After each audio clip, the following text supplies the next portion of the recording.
2024 में फिर लगेगी खिलाड़ियों की मंडी। नमस्कार दोस्तों, मैं हूं यश तिवारी। आप देख रहे हैं क्रिकेट फटाफट का स्पेशल एपिसोड और आज इस स्पेशल वीडियो में आईपीएल 2024 की मिनी ऑक्शन छोटी नीलामी से जुड़ी हुई A to Z इंफॉर्मेशन जानकारी आपको देंगे।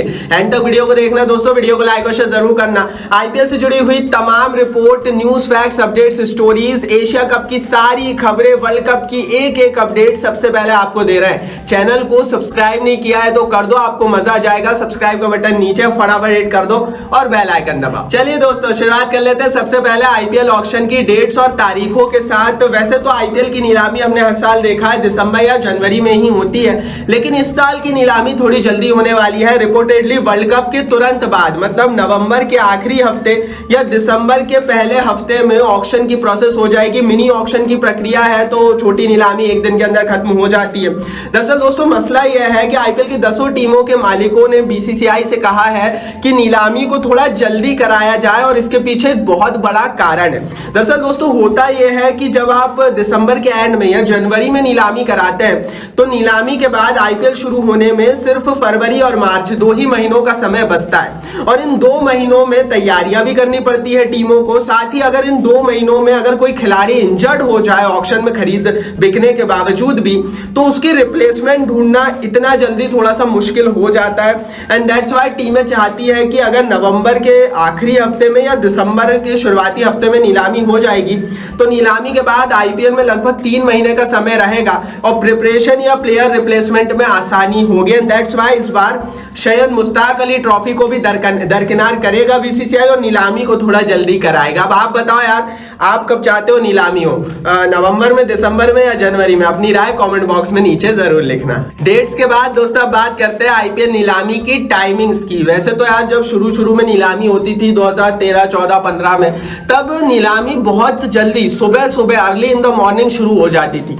लेकिन हम पिछले 4-5 सालों से देख रहे हैं नीलामी की प्रोसेस को दोपहर में कराया जाता है। पिछली नीलामी जो हुई थी वो भी लगभग 2:30-3 बजे शुरू हुई थी एंड रिपोर्टेडली ये नीलामी भी 2:30 से 3 बजे हिंदुस्तानी समय अनुसार हिंदुस्तान में शुरू होगी।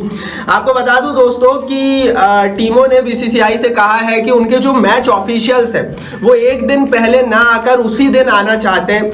एंड दैट्स वाई जो कई सारी टीमों के मैनेजमेंट और ओनर्स हैं और मैनेजमेंट की जो टीम ऑफिशियल्स हैं उनको थोड़ी सहूलियत मिल जाए और वो जिस दिन नीलामी हो उसी दिन उस नीलामी के वेन्यू पर प्रेजेंट हो सके, उन्हें एक दिन पहले ना आना पड़े। इसलिए नीलामी को थोड़ा लेट दोपहर में शुरू किया जाता है। नहीं तो भैया जब सुबह बहुत ज्यादा नीलामी होती थी ना तो बहुत सारे लोग मैच ऑफिशियल्स पहुंच ही नहीं पाते थे। एंड दैट्स व्हाई नीलामी दोपहर में होगी। चलिए यार, डेट्स और टाइमिंग के बाद अब बात करते हैं आखिर ये नीलामी होगी कहां पर। 2024 की नीलामी के वेन्यू की बात करेंगे, लेकिन उससे पहले 2023 का आईपीएल खत्म हो चुका है, लेकिन 2024 की तैयारी हमने शुरू कर दी है। आपको एशिया कप की खबर चाहिए, आ जाओ दिखा दूंगा। अगर आपको वर्ल्ड कप की खबर चाहिए, आ जाओ बॉस दिखा दूंगा। अगर आईपीएल की खबर चाहिए फिर तो हम एक्सपर्ट है बॉस, सब कुछ मिलेगा। कहां पर? हमारे टेलीग्राम पर, link is in the description box. फटाफट जाइए टेलीग्राम पर बॉस, हमारे परिवार का हिस्सा बन जाइए, फ्री में ज्वाइन कीजिए, आपको मजा आ जाएगा। फिर बोल रहा हूं क्योंकि सारी रिपोर्ट सबसे पहले देते हैं, बहुत यूनिक इंफॉर्मेशन हमारे पास होती है, कोई नहीं देता है। और जब बड़ी लीक्स होती है ना तो फैंटेसी टीम्स भी देते हैं। तो टेलीग्राम की लिंक डिस्क्रिप्शन बॉक्स में। चलिए दोस्तों, आप बात कर लेते हैं वेन्यू की। तो बीसीसीआई यहाँ पर हर साल पशु पेच की स्थिति में रहता है। पिछले साल की जो नीलामी थी वो कोची में कराई गई थी। कोची थोड़ा सा दूर है नॉर्थ इंडिया की टीमों से क्योंकि कोची एक्सट्रीम साउथ में, and that's why reportedly Poona में नीलामी हो सकती है 2024 की। हालांकि देखो यार, वेन्यू सेलेक्ट करने में बीसीसीआई ये नहीं देखता है कि मैं कौन सा शहर सेलेक्ट करूं। बीसीसीआई ये देखता है कि उनको सुविधाएं क्या क्या मिल रही हैं। होटल्स ऐसी होनी चाहिए जहां पर सुविधाएं ज्यादा हो। अगर मैं 5 स्टार होटल्स की बात करूं तो हिंदुस्तान में सबसे ज्यादा 5 स्टार होटल्स केरल और साउथ इंडिया में कर्नाटका में है एंड देन महाराष्ट्र में। और इसीलिए हम देखते हैं कि अमूमन जब नीलामी की प्रोसेस होती है तो वो इन्हीं 3-4 जगहों में होती है, कभी कभार राजस्थान में होती है। And that's why reportedly Maharashtra के पुणे में हमें ऑक्शन की प्रोसेस होती हुई दिख सकती है। चलिए दोस्तों, ये तो वेन्यू की इंफॉर्मेशन हमने आपको दे दी। अब बात कर लेते हैं टेलीकास्ट की, आखिर किस चैनल पर हम लाइव देख पाएंगे नीलामी। तो यार जिस तरह से हमने पिछले साल देखा था, इस साल भी हमें कुछ वैसा ही होता हुआ दिखेगा। स्टार स्पोर्ट्स नेटवर्क के पास अभी आधिकारिक राइट है टीवी पर नीलामी को दिखाने के। अब स्टार स्पोर्ट्स की लड़ाई जियो सिनेमा के साथ है, तो हो सकता है कि इस बार की नीलामी मल्टी लैंग्वेज पे हमें देखने को मिले टीवी पर भी। लेकिन यार इतना जरूर है कि स्टार स्पोर्ट्स और जियो सिनेमा की लड़ाई में फायदा पब्लिक का बड़ा हो रहा है, क्योंकि देखो यार मल्टी लैंग्वेज, अलग अलग एंगल से सब देखने को मिलता है। और नीलामी में अगर ये होता है ना, तो ये तो और सोने पे सुहागा होगा। टेलीकास्ट स्टार स्पोर्ट्स पे होगा। लेकिन आगे बढ़ते हैं, अब बात कर लेते हैं लाइव स्ट्रीम की डिटेल्स की।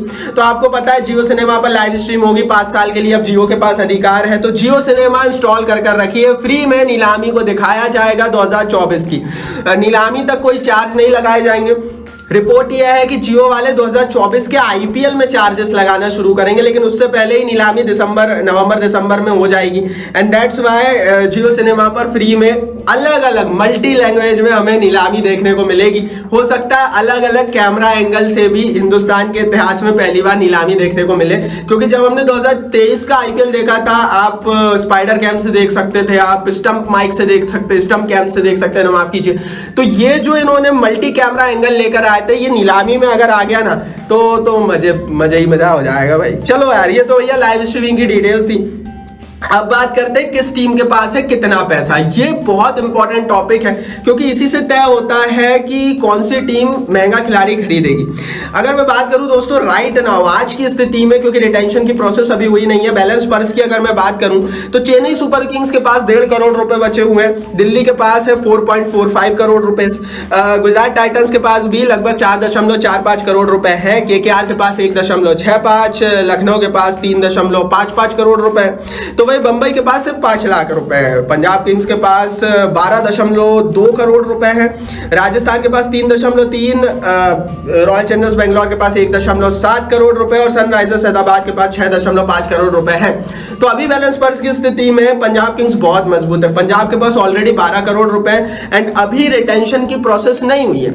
यार देखो, ये रिटेंशन से पहले का बैलेंस पर्स मैंने आपको बताया। जब रिटेंशन की प्रोसेस हो जाएगी ना, मान लीजिए अगर चेन्नई बेन स्टोक्स को रिलीज कर देती है, तो बेन स्टोक्स के जो 11, 12, 13 करोड़ रुपए है वो चेन्नई के बैलेंस पर्स में ऐड हो जाएंगे। चेन्नई उसका इस्तेमाल नीलामी में कर सकेगी। एंड इसी तरह से जब रिटेंशन की प्रोसेस हो जाएगी तो इस लिस्ट में बदलाव होगा।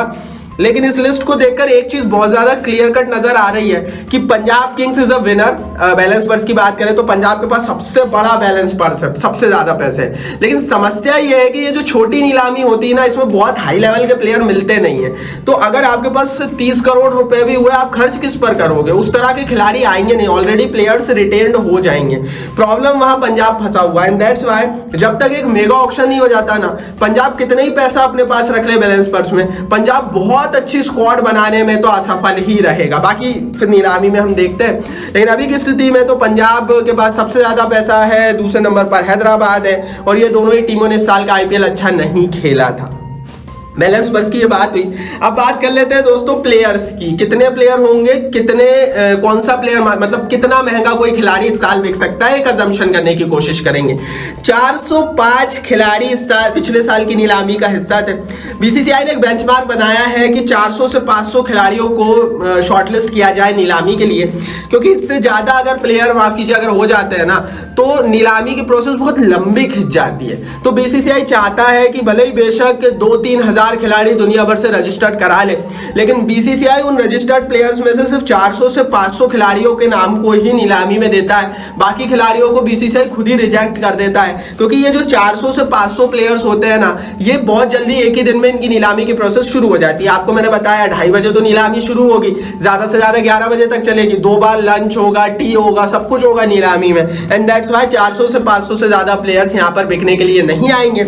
हाँ, एक चीज जरूर है कि क्या 18.5 करोड़ रुपए से महंगा प्लेयर बिकेगा? तो यार संभव है। क्यों संभव है?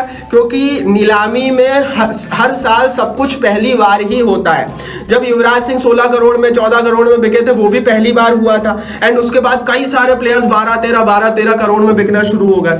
अब पिछले साल सैम करन 18 करोड़ में बिके, तो मुझे हैरानी नहीं है कि इस बार की नीलामी में भी कोई 18-19 करोड़ में बिक जाए। क्यों ऐसा होता है? क्योंकि यार बीसीसीआई हर साल बैलेंस पर्स को बढ़ाते जा रहा है। पिछले साल भी 9500 करोड़ रुपीस थे हर टीम के पास टोटल में बिफोर रिटेंशन। तो क्योंकि बैलेंस पर्स बढ़ रहा है, इस बार भी कोई भी खिलाड़ी हमें 18-19 करोड़ में बिकता हुआ दिख सकता है। There is no doubt in this. तो खिलाड़ियों की बात करें, लगभग 400 प्लेयर, फिर से एक महंगा खिलाड़ी। बात करते हैं दोस्तों नियमों की। नियमों को लेकर मैं एक स्पेशल वीडियो बनाने वाला हूं, क्योंकि मुझे नहीं लगता कि इस वीडियो में मैं सारे नियम बता पाऊंगा। नियमों के लिए उसको बहुत लंबी चौड़ी है, लेकिन नियम धीरे धीरे आ भी रहे हैं। अभी तक फुल लिस्ट आई नहीं है नियम कैसे क्या रहेंगे, लेकिन एक चीज जरूर है, आरटीएम कार्ड नहीं होगा, छोटी नीलामी। तो ये थी भैया नीलामी की A to Z जानकारी। इस पूरी जानकारी देखने के बाद आप जरूर बताना कि आप क्या सोचते हैं, आपके हिसाब से कौन सा खिलाड़ी सबसे महंगा बिकेगा। आपके हिसाब से किस टीम के लिए ये नीलामी बहुत ज्यादा जरूरी है, अपनी राय कमेंट बॉक्स में जरूर लिखना। नीलामी के लिए लाइक और शेयर तो बनता ही है, और टेलीग्राम पर जरूर फॉलो कर लेना, link is in the description box. और सब्सक्राइब नहीं किया तो सब्सक्राइब का बटन नीचे फटाफट हिट करके बेल आइकन दबाना।